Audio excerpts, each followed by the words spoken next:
Have you ever said something almost without thinking and then find yourself thinking about it for the rest of the day? Well, that happened to me this week. I was in a meeting with several of my coworkers, and like so many workplaces right now, our conversation has found its way to uncertainty. We're talking about changes, about budgets, about decisions that hadn't been made yet, about all the things we wished we knew, but simply we didn't. It wasn't a negative meeting. It was just honest, the kind of conversation many of us have been having lately. At one point, I smiled and I said, "I'm just putting positivity into the atmosphere." Everybody laughed, and I laughed too.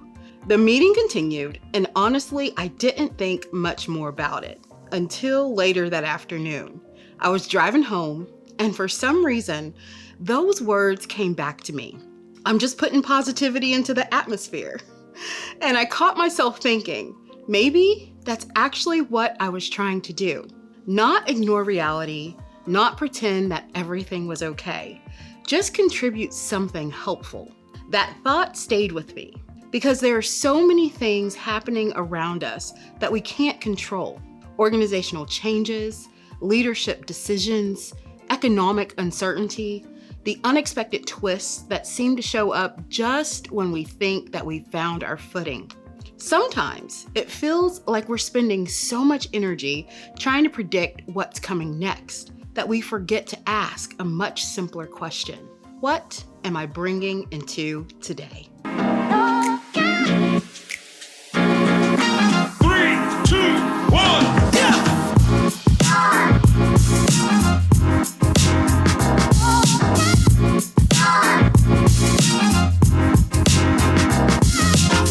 Hello everyone, and welcome back to Office Optimism, a space where we create healthier workplaces and healthier leaders through practical strategies rooted in optimism, emotional intelligence, and workplace well-being. I'm Sharala, and I'm so glad that you're here. This week, I want to have a conversation, not about fixing workplace culture, not about becoming the perfect leader, and not even about being positive all the time. I want to talk about contribution because I think we underestimate how much influence we have in ordinary moments. And maybe those ordinary moments are where leadership quietly begins. What are you bringing? You know what's interesting? Most of us can remember someone who made work feel a little lighter. Maybe they weren't the boss. Maybe they weren't the funniest person on the team. Maybe they weren't even someone that you worked with for very long, but there was just something about them. You'd see them in the hallway, and somehow your day got a little better. Maybe they remembered your name. They probably checked on you after a difficult meeting. Maybe they even celebrated your success without making it about themselves. Sometimes it's that person that simply made you feel like you mattered. Have you ever noticed that? Some people have a way of leaving others a little better than they found them. I've been thinking about that a lot lately. Not because those people have some magical personality, but because somewhere along the way, they made a decision about how they wanted to show up. There's actually a name for a part of this. Researchers call it emotional contagion. It's the idea that emotions spread from person to person more than we realize. Honestly, that's probably not surprising. We've all experienced it. One frustrated person can change the tone of an entire meeting. One sarcastic comment can take the energy out of a conversation. And we've seen that, but we've also seen the opposite. One calm voice, one encouraging word, one person who refuses to panic. Sometimes that's all it takes to help everyone else breathe again. And I love that, because it reminds me that influence isn't always loud. Sometimes it's remarkably quiet. Sometimes it's simply choosing to be steady when everything around you feels uncertain. And I don't know about you, but that's the kind of person that I want to be. Not someone who has all the answers, because I don't. Not someone who never gets discouraged, because I do. Not someone who's endlessly optimistic regardless of what's happening, because that's not real life. But someone who, even on difficult days, asks, what can I contribute here? because that question changes things. It shifts our attention away from everything that we can't control and gently brings us back to what we can. Our words, our attitude, our willingness to listen, our patience, our encouragement, those things still belong to us.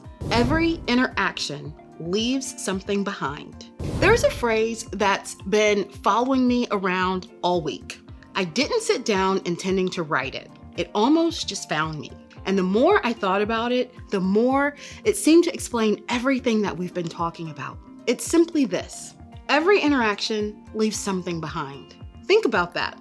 Every conversation, every email, every meeting, every quick exchange in the hallway, every Teams message, every phone call, every interaction leaves something behind.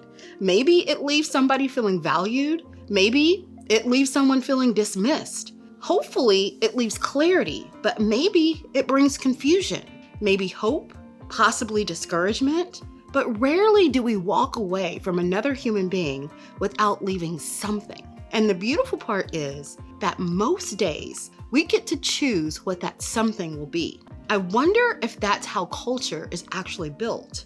Not during strategic planning sessions, not because of a new mission statement that's hanging on the wall, but because of hundreds of ordinary people making ordinary choices every single day. They choose patience, they choose curiosity, they choose grace, they choose to assume the best before assuming the worst. Little by little, those choices become an atmosphere. Not overnight, not perfectly, but consistently. And that's why some workplaces just feel different. They're not perfect, but because enough people have decided what they want to contribute. Culture is built in small moments. I'll be honest, there are days when uncertainty gets the best of me. Days when I wish I had answers that I simply don't have. Days when I catch myself rehearsing conversations that haven't even happened yet. Maybe you've been there too. But this week reminded me of something that I needed to hear. I may not get to choose everything that happens around me, but I still get to choose what happens through me. And somehow that feels freeing, because when I stop focusing on everything that I can't control, I have more energy for the things that I can. And one of those things is the way that I show up for other people. You know, when we talk about legacy, we usually think about the big moments. The retirement speech, the promotion, the award, the accomplishment that everybody celebrates. Those things matter, but I wonder if some of our most meaningful influence happens in moments we'll never fully see. A few years ago, someone said something encouraging to me. I don't even remember the entire conversation. I couldn't even tell you what day it was, and I don't even really remember what prompted it. But I do remember how I felt afterward. Their words stayed with me long after the conversation ended, long after they'd probably forgotten that it happened. Have you ever experienced that? Someone says something at exactly the right moment. A teacher, a mentor, a supervisor, a friend, and somehow those words become part of a story that you tell yourself moving forward. That's the thing about encouragement. Its impact often lasts much longer than the moment. And I think that's true in our workplaces too. We don't always know what people are carrying, and we don't always know who's questioning themselves, who might be navigating something difficult at home, or who's wondering if they're doing a good job. Possibly somebody is quietly trying to hold everything together. Most of the time, we only see a small piece of someone's story, which is why kindness matters. Not because it's soft, but because it's powerful. The right word at the right moment can change someone's entire day, sometimes even more than that. And before anyone misunderstands me, I'm not suggesting that we walk around trying to become everyone's motivational speaker. Please don't do that. What I'm suggesting is much simpler. Pay attention, notice people, listen, offer encouragement when it's deserved. Say thank you, celebrate progress, acknowledge effort. Those things sound small, but they're rarely forgotten. Every interaction leaves something behind. I keep coming back to that. Because the more I think about it, the more I realize leadership isn't primarily about position. It's about influence. And influence is something that all of us have. Whether you're leading a large organization, a small team, or simply showing up as a coworker, someone is experiencing the atmosphere that you helped to create. Someone is deciding whether they feel safe enough to contribute, whether they feel valued, whether they feel respected, whether they feel like they belong. And none of us gets that right all the time. I know that I certainly don't. There are days when I'm tired, days when my patience is shorter than I'd like, days when I walk away from a conversation and think, well, I could have handled that a little better. But that's a part of being human. Leadership isn't about perfection. It's about intention. It's about noticing when we've drifted and choosing to come back again and again.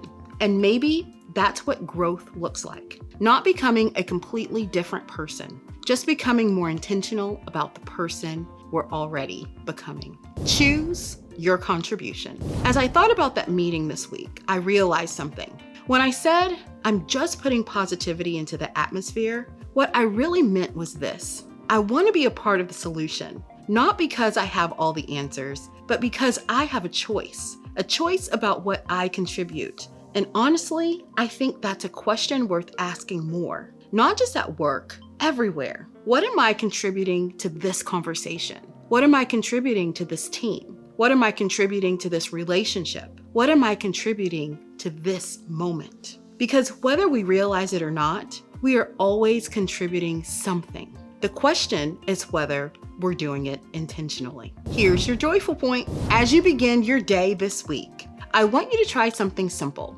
Before you open your email, before your first meeting, before the demands of the day begin competing for your attention, pause, take a deep breath, and ask yourself, what do I want people to experience after interacting with me today? Not what do I need to accomplish, not what's on my calendar, not what's stressing me out, just what do I want people to experience? Maybe your answer is encouragement, maybe it's patience, maybe it's calm, maybe it's hope. Choose one, then carry it with you throughout your day, into your conversations, into your meetings, into the unexpected moments, because every interaction leaves something behind. And if faith is a part of your foundation, spend a quiet moment asking God to help you be a source of peace wherever you go. One verse that came to me this week was Matthew 5:9. Blessed are the peacemakers, not the peacekeepers, the peacemakers, people who intentionally bring something life-giving into the spaces they enter. This week, look for one opportunity to do exactly that, and let that steady you. We've now made it to the Office Optimism focal point. If you take nothing else from today's conversation, take this. You may not be able to control the atmosphere around you, but you can influence what you contribute to it. And sometimes that influence is much greater than you realize. Every interaction leaves something behind, so choose intentionally, because what you leave behind today may become part of someone else's story tomorrow. Before we go, I want to leave you with one final question. It's the question that I'll be carrying with me this week, and maybe you'll carry it with you too. Tomorrow morning, when you walk into your workplace, when you join that meeting, answer that email, pick up that phone call, or sit down with a teammate. Ask yourself, what do I want people to experience after interacting with me today?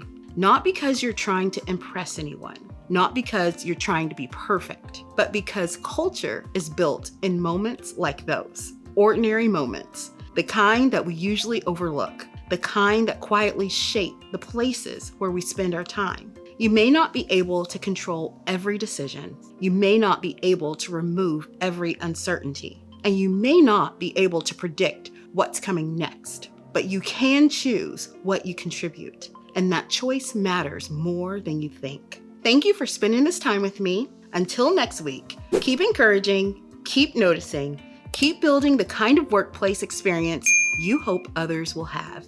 And as always, keep shining. Bye-bye.